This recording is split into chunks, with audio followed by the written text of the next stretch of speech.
નમસ્કાર ખેડૂત મિત્રો, આજે તારીખ 20/8/2025 અને આજે ઘણી બધા આપણા એરિયાની અંદર ખૂબ સારો વરસાદનું વાતાવરણ બન્યું છે અને ખૂબ સારા વરસાદ વરી રહ્યા છે. તો આ સમય છે આપણે મગફળીની અંદર ફૂગ આવે છે, સફેદ ફૂગ છે, કાળી ફૂગ છે, મૂંડા છે.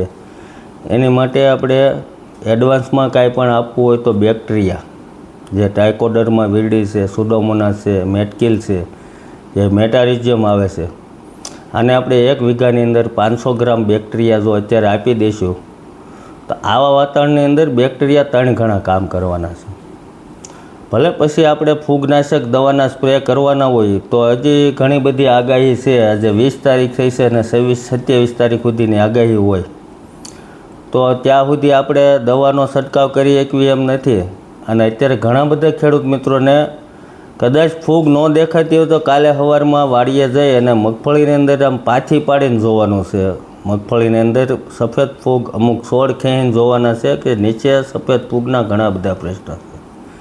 અમારી પાસે ઘણા બધા ખેડૂતોના વિડીયો ફોટા આવ્યા છે.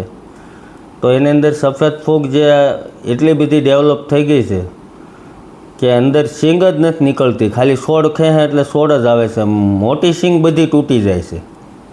તો આની માટે આપણે ખાસ કરી અને ટ્રાઇકોડર્મા વિરિડી અને સુડોમોનાસ આવા બેક્ટેરિયાની ખાસ ભલામણ કરવી છે અમે કે ભાઈ અત્યારના સમયમાં આપણે આવા બેક્ટેરિયા વાપરવા જોઈએ.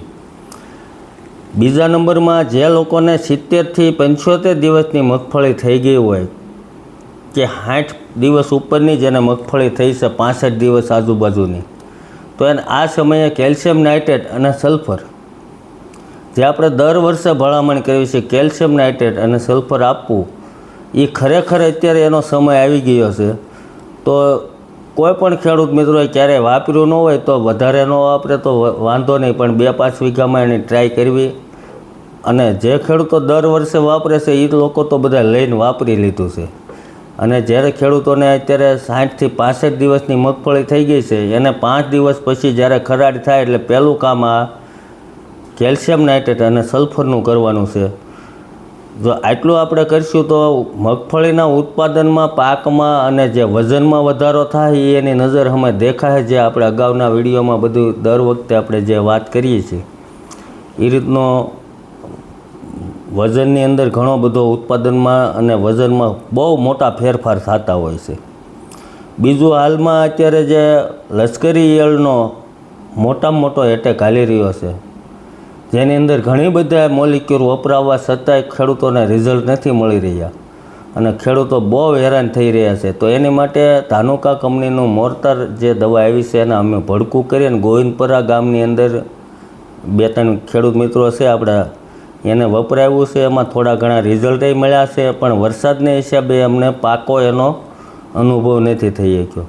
પણ 100% રિઝલ્ટ માટે વરસાદ જ્યારે ન હોય ત્યારે એનું ભડકું કરી અને 1 વીઘે 50 ગ્રામ મોર્ટાર જો નાખવામાં આવે તો એનું સારામાં સારું પરિણામ મળે એમ છે. બીજા નંબરમાં કોઈ પણ દવાનો વપરાશ કરતા હોય, ઇમામેક્ટિન હોય, કોરાઝોન હોય કે પ્રોક્લેમ વાપરતા હોય, કોઈ પણ જે દવા વાપરતા હોય એની અંદર જો મોર્ટાર 15 ગ્રામ નાખીને છાંટવામાં આવે તો એમાં 70થી 80% સુધીના પરિણામ મળે. જે મોટી જાડી ઈયળ થઈ ગઈ છે જે 4-5 દિવસ સુધી ખાવા ઉપર નથી ચડતી તો એમાં તમને કદાચ ઓછું રિઝલ્ટ મળે. બાકી આમાં 70થી 80% સુધીના રિઝલ્ટ મળે એવી પરિસ્થિતિ છે. પણ પંપ તમારે જે વીઘે 4 પંપ જે કરવા પડે એ કરવા જ પડશે. જે પંપ આપણે વીઘે 2 કરીશું તો એની દવા અડધી જ આવવાની છે, એનું રિઝલ્ટ અડધું મળવાનું છે. એના હિસાબથી આપણે જે પંપની જે સંખ્યા છે 10 વીઘાનો જેને મગફળીનો ઘેરો હોય તો એને ઓછામાં ઓછા 30થી 40 પંપ તો કરવા જ પડશે. તો આમાં થોડુંક વધારે પરિણામ મળે એવું છે. બાકી કોઈ પણ ખેડૂત મિત્રો કોઈ પણ જગ્યાએ હેરાન થતા હોય તો આ મારા નંબર બધા પાસે છે જ તે 79 844 80 83. આભાર.